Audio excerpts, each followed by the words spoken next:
So প্রিয় viewers আবারও চলে আসলাম তোমাদের মাঝে দারুণ একটি খুশির খবর নিয়ে। পশ্চিমবঙ্গে ১৩টি পৌরসভায় কর্মী নিয়োগ করা হচ্ছে। পশ্চিমবঙ্গের যেকোনো জেলার ছেলে এবং মেয়ে উভয় কিন্তু সরাসরি আবেদন করতে পারবেন। কিভাবে তোমরা আবেদন করবেন, শিক্ষাগত যোগ্যতা কেমন চাওয়া হয়েছে, বয়স, বেতন, আবেদন পদ্ধতি A to Z all information তথ্য কিন্তু তোমাদের মাঝে শেয়ার করব আজকে এই ভিডিওর মাধ্যমে। তাই ভিডিওটি স্কিপ না করে সম্পূর্ণটি দেখার জন্য অনুরোধ রইল। তার আগে বলব যে সকল ভিউয়ার্স এখনও পর্যন্ত আমার এই চ্যানেলটি সাবস্ক্রাইব করেনি তাদেরকে বলো প্লিজ অতি দ্রুত সাবস্ক্রাইব করে দিয়ে আমাদের পাশে থাকুন এবং বন্ধুদের মাঝে শেয়ার করে দিন। চলুন এক নজরে বিস্তারিত তথ্যগুলো জেনে নেওয়া যাক। শুরুতেই আমরা দেখে নেব, তোমরা এখানে দেখতে পাচ্ছ কি উল্লেখ করা আছে। বলা আছে WBMSC অর্থাৎ ওয়েস্ট বেঙ্গল মিউনিসিপাল সার্ভিস কমিশনের মাধ্যমে কিন্তু তোমাদের কম্পিউটার অ্যাসিস্ট্যান্ট রিক্রুটমেন্ট 2026 অর্থাৎ এখানে কিন্তু ওয়েস্ট বেঙ্গল মিউনিসিপাল সার্ভিস কমিশনের মাধ্যমে কম্পিউটার অ্যাসিস্ট্যান্ট রিক্রুট করা হবে অর্থাৎ নিয়োগ করা হবে। এই 13টি পৌরসভাতে কিন্তু তোমাদের নিয়োগ করা হবে। তো আমরা এখানে বিবরণ এবং তথ্য কিন্তু আমরা সরাসরি এখানে সুন্দরভাবে তোমাদের মাঝে তুলে ধরেছি। এই সাইটে তোমরা দেখতে পাচ্ছ বিবরণ এবং তথ্য। সংস্থার নাম হচ্ছে West Bengal municipal service commission অর্থাৎ WBMSC। এই WBMSCর মাধ্যমে কিন্তু তোমাদেরকে রিক্রুট করা হবে এবং পদের নাম অর্থাৎ কোন পদে তোমাদেরকে রিক্রুট করা হবে অর্থাৎ নিয়োগ করা হবে সেই পদের নামটা কিন্তু এখানে সুস্পষ্টভাবে উল্লেখ করা আছে। বলা হয়েছে কম্পিউটার অ্যাসিস্ট্যান্ট। এই কম্পিউটার অ্যাসিস্ট্যান্ট পদে কিন্তু তোমাদেরকে নিয়োগ করা হবে এবং বিজ্ঞপ্তি নম্বরটাও কিন্তু এখানে উল্লেখ করা আছে। বিজ্ঞপ্তি নাম্বার এবং তার পাশাপাশি মোট শূন্যপদ, এই 13টি কিন্তু শূন্যপদ থাকছে। মোট 13টি তোমাদের শূন্যপদ থাকছে এবং এখানে যোগ্যতা ও বয়সসীমাটাও আমরা এখানে তুলে ধরেছি। এখানে যোগ্যতাটা কী চাওয়া হয়েছে সরাসরি আমরা একটু দেখে নেব। তো এখানে যোগ্যতা বলা হয়েছে এই সরকারি চাকরিতে আবেদনের জন্য খুব বড় কোনো ডিগ্রির প্রয়োজন নেই, বরং উচ্চ মাধ্যমিক পাস থাকলে আবেদন করা যাবে। অর্থাৎ তুমি যদি কোনো গভর্নমেন্ট অর্থাৎ সরকার দ্বারা স্বীকৃত প্রতিষ্ঠান থেকে উচ্চ মাধ্যমিক পাস করে থাকো তাহলে কিন্তু সরাসরি আবেদন করতে পারবে এবং এই আবেদন করতে গেলে কিছু মানদণ্ডও আছে, সেগুলো আমরা একটু দেখে নেব। অর্থাৎ এখানে দেখতে পাচ্ছ শিক্ষাগত যোগ্যতা। তো এইখানে কিন্তু সরাসরি বলা হয়েছে প্রার্থীদের অবশ্যই সরকার স্বীকৃত বোর্ড থেকে উচ্চ মাধ্যমিক অর্থাৎ 10+2 সমতুল্য পরীক্ষায় পাস হতে হবে এবং পাশাপাশি computer application and diploma in computer application থাকা বাধ্যতামূলক। অর্থাৎ প্রথমত তোমাকে উচ্চ মাধ্যমিক পাস হতে হবে। এর পাশাপাশি যদি তুমি কম্পিউটার অ্যাপ্লিকেশান বা কোনো ডিপ্লোমা কোর্স করে থাকো তাহলে কিন্তু তুমি সরাসরি এখানে আবেদন করতে পারবে এবং আবেদন করতে গেলে কেমন তোমার বয়স চাওয়া হয়েছে সেই বয়সটা আমরা একটু সরাসরি দেখে নেব। তো তোমরা এখানে দেখতে পাচ্ছ এখানে স্পষ্টভাবে উল্লেখ করা আছে। বলা হয়েছে আবেদনকারীর বয়স বিজ্ঞপ্তি বছরে 1 জানুয়ারি হিসাবে 18 থেকে 40 বছরের মধ্যে হতে হবে এবং সরকারি নিয়ম অনুযায়ী সংরক্ষিত শ্রেণীর প্রার্থীরা বয়সে ছাড় পাবেন এবং পশ্চিমবঙ্গ SC/STরা 5 বছর এবং OBC প্রার্থীরা 3 বছর বয়সের ছাড় পেয়ে যাবেন। অর্থাৎ এখানে কিন্তু তোমাদের 1 জানুয়ারি অর্থাৎ 1 জানুয়ারি 2026 তারিখ অনুযায়ী তোমাদের বয়স গণনা করা হবে। এখানে তোমাদের বয়স চাওয়া হয়েছে 18 টু বিটুইন 40 ইয়ার্স অর্থাৎ 18 থেকে 40 বছরের মধ্যে তোমাদের যদি বয়স থাকে তাহলে কিন্তু সরাসরি আবেদন করতে পারবেন এবং এর পাশাপাশি যে সমস্ত প্রার্থীরা SC/ST থেকে বিলং করছেন তাদের ক্ষেত্রে 5 বছরের সরকারি নিয়ম অনুযায়ী ছাড় পেয়ে যাবেন এবং OBC প্রার্থীরা কিন্তু 3 বছরের সরকারি নিয়ম অনুযায়ী বয়সে ছাড় পেয়ে যাবেন এবং আমরা সরাসরি দেখে নেব কোথায় কটি শূন্যপদ রয়েছে। ভ্যাকান্সি ডিটেলসটাও কিন্তু আমরা একটু দেখে নেব।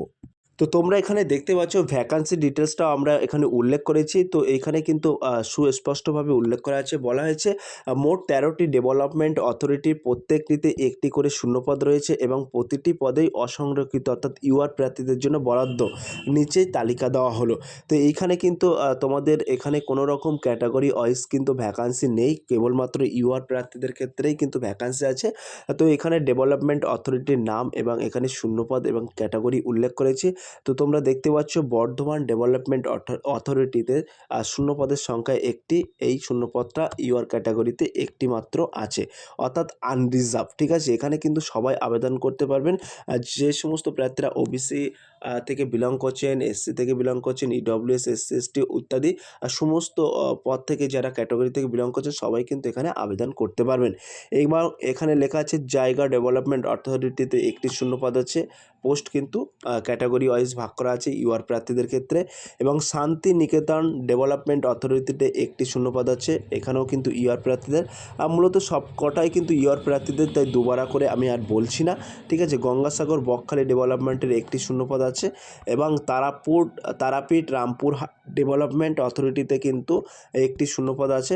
এবং এর পাশাপাশি তোমাদেরকে বলবো বক্রেশ্বর ডেভেলপমেন্ট অথরিটিতেও কিন্তু একটি শূন্যপদ আছে। এবং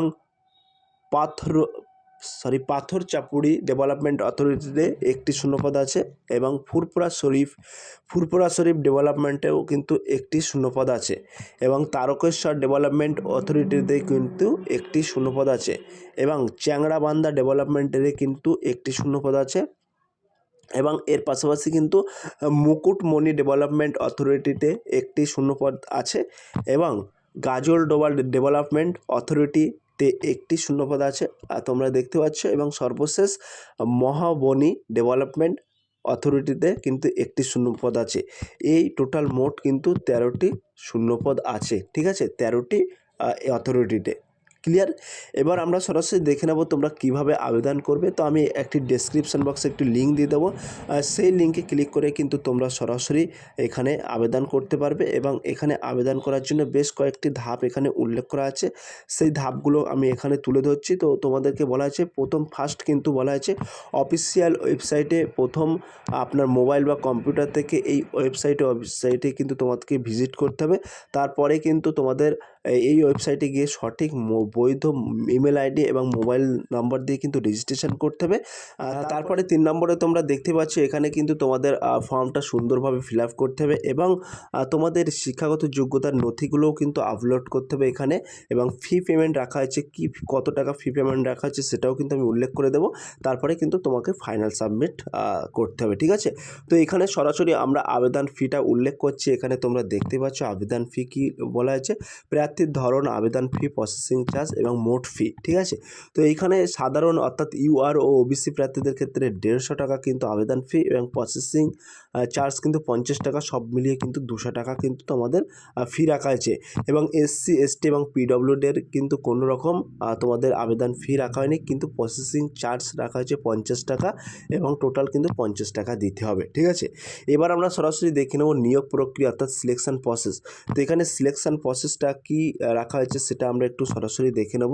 তো তোমরা এখানে দেখতে পাচ্ছ উল্লেখ করা আছে, কি বলা হয়েছে অফিসিয়াল বিজ্ঞপ্তিতে জানানো হয়েছে যে এই পদের জন্য নির্দিষ্ট নিয়োগ পদ্ধতি এবং পরীক্ষা সম্পূর্ণ syllabus, method of recruitment, scheme and syllabus অর্থাৎ মিউনিসিপ্যাল সার্ভিস কমিশন পরবর্তীতে তাদের ওয়েবসাইটে বিস্তারিতভাবে জানিয়ে দেবে, ঠিক আছে। এবং এখানে তোমরা দেখতে পাচ্ছ মাসিক বেতনটাও কিন্তু উল্লেখ করা আছে। তো মাসিক বেতন রাখা হয়েছে লেভেল 6 অনুযায়ী, অর্থাৎ পে লেভেল 6 অনুযায়ী এই পদের প্রতি মাসে 22,700 টাকা থেকে শুরু করে 58,500 টাকা পর্যন্ত কিন্তু বেতন নির্ধারিত করা হয়েছে। এবং এর পাশাপাশি আমরা গুরুত্বপূর্ণ তারিখ ও অফিসিয়াল বিজ্ঞপ্তিটাও দেখে নেব। তো তোমরা এখানে দেখতে পাচ্ছ এখানে গুরুত্বপূর্ণ তারিখ ও অফিসিয়াল বিজ্ঞপ্তি, এখানে অ্যাডভার্টাইজমেন্ট নম্বরটাও কিন্তু এখানে উল্লেখ করেছি, বিবরণ ও লিঙ্কও কিন্তু আমরা এখানে সরাসরি তোমাদের মাঝে প্রোভাইড করছি। এই লিঙ্কের মধ্যে প্রবেশ করে কিন্তু তোমরা A to Z খুঁটিনাটি বিস্তারিত তথ্য জানতে পারবে। এবং তার পাশাপাশি বলে রাখি অফিসিয়াল বিজ্ঞপ্তিটা যদি ডাউনলোড করতে চান তাহলে PDF আকারে ডাউনলোড করে নিতে পারবেন। এবং আবেদন ফর্ম ফিল আপের সরাসরি লিঙ্কটাও কিন্তু আমরা সরাসরি তোমাদের আমরা ডেসক্রিপশান বক্সে দিয়ে দেবো, সেখান থেকে তোমরা পেয়ে যাবে। এবং লাস্ট ডেট কিন্তু 17/4/2026 অর্থাৎ 17ই এপ্রিলে কিন্তু লাস্ট ডেট থাকছে। তো আবেদন ও রেজিস্ট্রেশন প্রক্রিয়া সম্পূর্ণ করার শেষ তারিখ হলো 17ই এপ্রিল 2026। এবং পরীক্ষার সিলেবাস এবং নিয়োগের অন্যান্য আপডেট সম্পর্কে জানতে প্রার্থীদের নিয়মিত এই WBMSC এর অফিসিয়াল ওয়েবসাইটে ভিজিট করার পরামর্শ দেওয়া হচ্ছে। সব প্রিয় ভিউয়ার্স, এই ছিল আজকের ভেরি মোস্ট ইম্পর্ট্যান্ট ভিডিও। যদি আজকের এই ভিডিওটি ভালো লেগে থাকে প্লিজ লাইক, কমেন্ট এবং শেয়ার করে দিন বন্ধুদের মাঝে। ফিরে আসছে আগামী দিনে তোমাদের জন্য very most important topic video নিয়ে।